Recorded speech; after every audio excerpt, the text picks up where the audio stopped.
Hello, everyone. I would like to welcome you all to our cancer healing journey session. Let me just tell you the guidelines of this session quickly. Healing circles are safe havens. They are built on a foundation of kindness and respect. Circle participants agree to listen with compassion and curiosity, honor each other's unique ways of healing, and don't presume to advise or fix or try to save each other. Hold all stories shared in the circle confidential.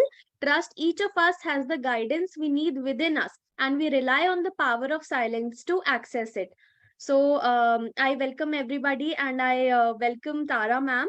And I would also like to tell you all about the Zen Onco Cancer Care app. You should definitely download this app. Here, you can connect with cancer experts and doctors, and you can ask any queries that you have regarding cancer. And you will also get reminders and updates on our upcoming sessions. So let me introduce everyone to our today's speaker. We have Tara Williamson with us. Tara is a fighter who strives for greatness even when circumstances pull her back. Tara was shocked to learn that she had breast cancer with no symptoms or family history. However, she did not give up and began researching her cancer and potential treatment options, allowing her to take control of her treatment. Following her recovery, she founded the Pink Ink Tattoo LLC as a tribute to her breast cancer journey and that of others with her, like her. She says, "My cancer journey has been a blessing. I also work alongside amazing plastic surgeons in my country to help post mastectomy clients." Originally a nurse, her breast cancer journey raised her spirits and she chose a different path to do better for the society. Hi, Tara ma'am, how are you? I'm doing good. Thank you so much for having me. Yeah, thank you so much for joining us today. So, could you just introduce yourself and tell us how it all began and how did the diagnosis happen? Absolutely.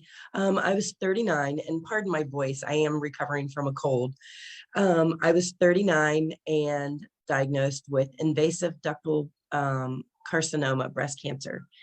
And like you said, I had no family history and I had no genetic mutation, but it didn't discriminate. And I found myself in a breast surgeon's office and discussing types of treatment and what I was going to do. I had a lumpectomy, a double mastectomy, and then reconstruction, which included expanders and ultimately silicone implants. And then at one of my checkups, my doctor, discussed the areola tattooing, which I did not even know was an option. And so to find that out, that we were able to not only have the cancer removed, but to be able to be reconstructed and feel somewhat whole, to have that final touch was something pretty wonderful that I didn't know was even an option. So that kind of just led me in a different path. But if I was 39 and diagnosed with invasive ductal breast cancer. Okay, so I had a question that what was your first reaction when you were diagnosed and what was your family's reaction?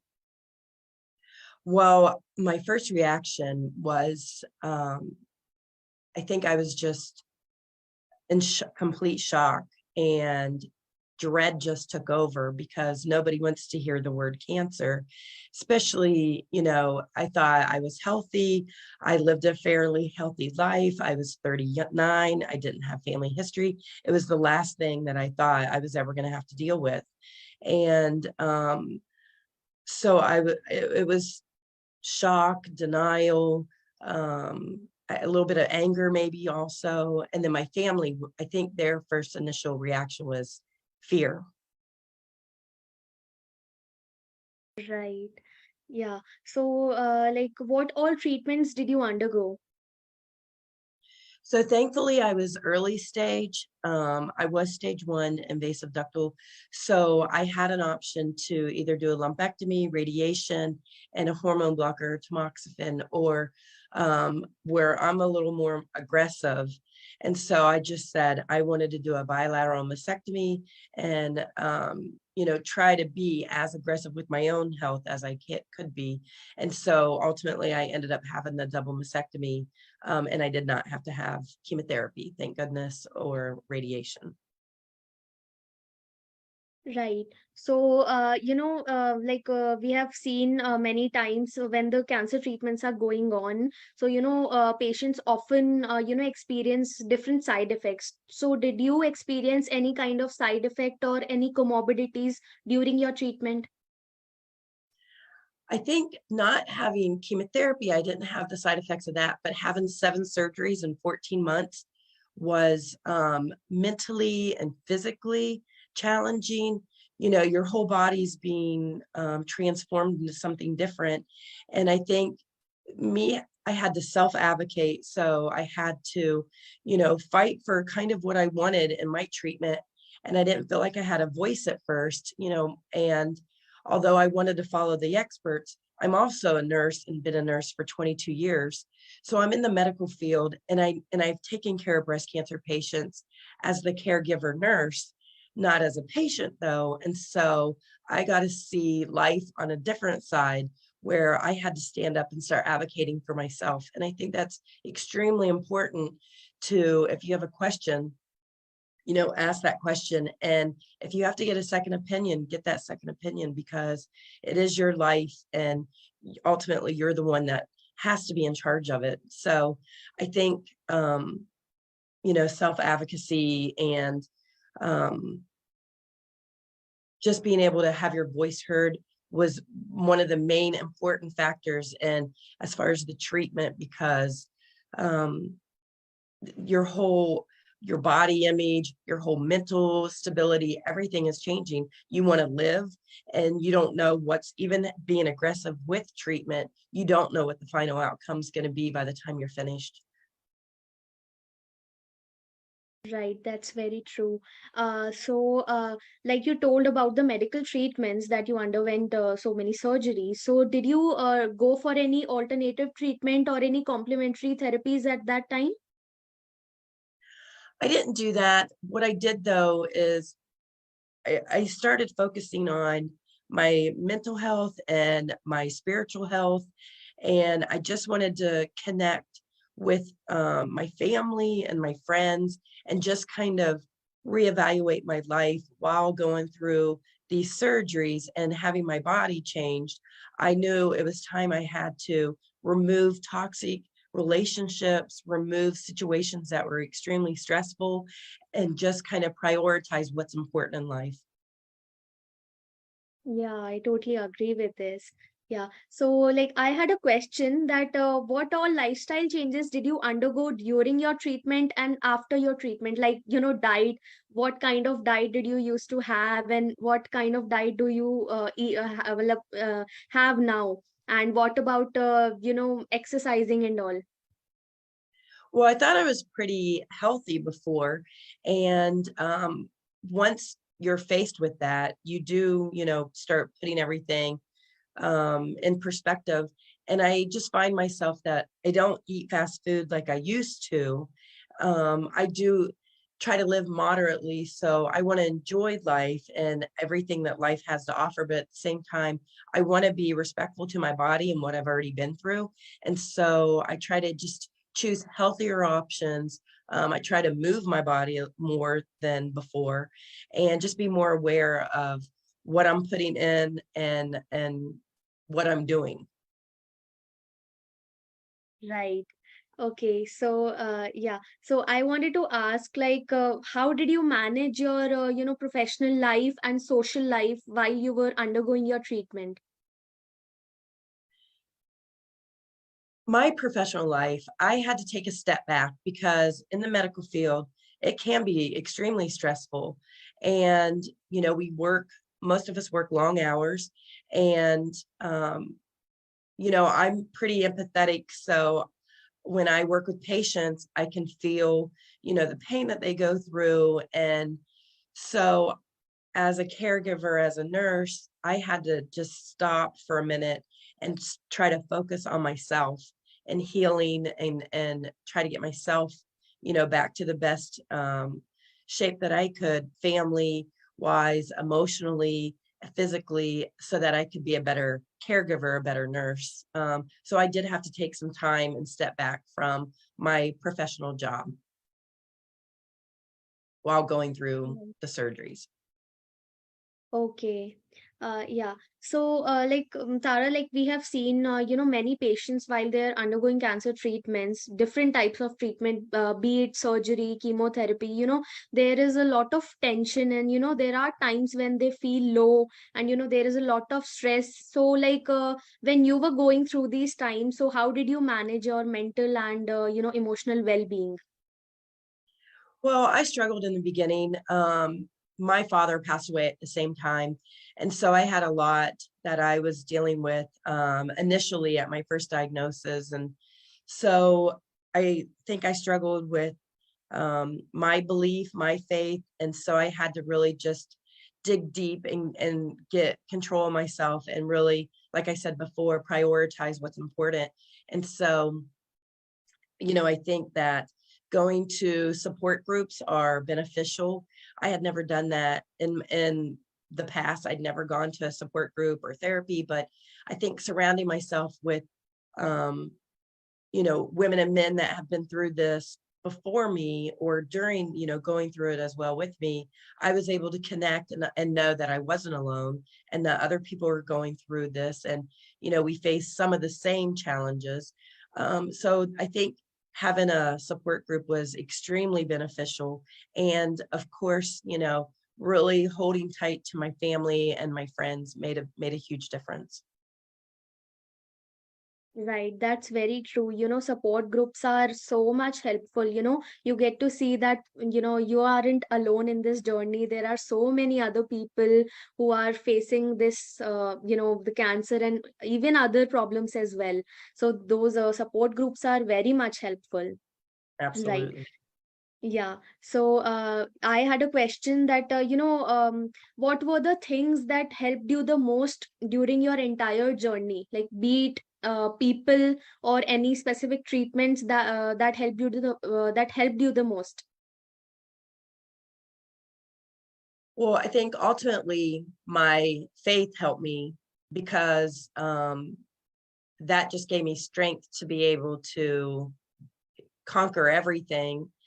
And then my husband and my children and my extended family, my siblings and my mother, and then my um friends.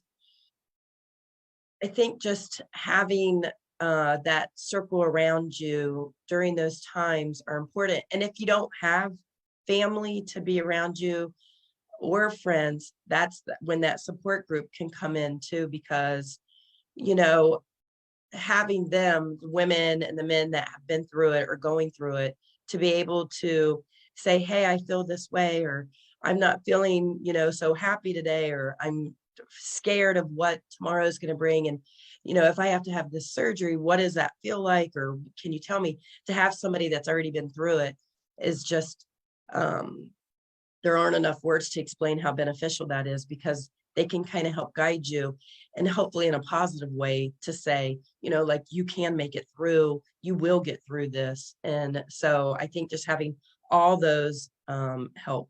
Absolutely. Yeah, that's really nice.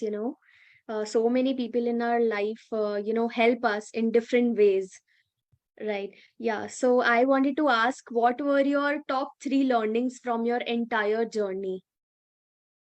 I think my top three learnings are self advocacy for sure, because it's your life and you have to fight for your life. Ultimately, you can listen to the experts and you can go see experts, but if you have a question or concern, you have to open up your mouth and you have to use your voice and you have to advocate for yourself. So that's number one, is self advocacy. Education, you have to find the resources, teach yourself, learn, ask questions. So research and education is definitely key. And then support. So you have to have the support around you, whether it's your family, friends, or support groups. So definitely advocacy for yourself, education, and support system. Right. Yeah, that was a really, there are so good learnings that, different people learn during their entire journey. Yeah. So I wanted to ask, yeah, so what would be your message for cancer patients and cancer caregivers? I think ultimately is, listen to yourself, listen to your gut, be your best advocate. We only have one life to live, so you have to fight for it and make changes and get that second opinion if needed. Follow, don't be ashamed to go to a support system, a support group. Um, you know, give back. Once we've been through this, I just learned that I have to continue to give back because it was so important for my healing. And, after I went through my journey, I felt like I just needed to give back to the community. So anything that I can do, even as far as starting Pink Ink Tattoo, through my own journey, I found that that was something that was missing in the cancer community was the final touch, that last step with the areola tattooing. And so I had to, you know, start this myself and then help women and men so that they can close that chapter and, go out and live their best life. I think giving back, which I do every year with my Day of Hope, and where we can connect other, breast cancer survivors of all kind of cancer, though, kind of just find that they're not alone and they're together, you know, um, speak and let your voice be heard, because although so many people have been diagnosed with cancer and a lot of people have had the same kind of cancer, every journey is different. So sharing your story can inspire someone else and to also let them know they're not alone. So I think that's really important to me because I know with what I've done when I first started my company back in 2014, I just did it out of a need that I felt like a calling that I needed to help my fellow survivors, not for any other reason. And then here, almost 9 years later, I've been in these global magazines and interviews that have just been so amazing and such a blessing. But the most important part of it is that I've had people reach out from all over the world that says, "Hey, I saw you in the Oprah Winfrey magazine or Allure magazine, and your story helped me, because I'm alone and I don't have a support system." And I think getting messages and emails and phone calls of that sort really just inspires me continuously and tells me that, I know what I'm doing makes a difference. And so I'm just going to continue to do what I do. So I think helping others and giving back is very important. Right, it was such a beautiful message, and it was really helpful for everyone. And I'm sure it would, help so many cancer patients and caregivers out there. Okay, so I had one last question for you that if you have to sum up your entire journey in a single sentence, then what would it be? And like how? I think, gosh, that's hard to do, but ultimately, I think now where I am with my company, Pink Ink Tattoo, I think it's purpose over profit for sure, because what I do on a daily basis, I live my life in this community. I meet people every day. And so I think purpose over profit for sure, giving back and uh, truly feeling blessed that I'm where I'm supposed to be. And it's only because I had to go through what I went through with cancer that I'm here today. Yeah, very true. You're truly a warrior. So, thank you so much, Tara, for answering all my questions in such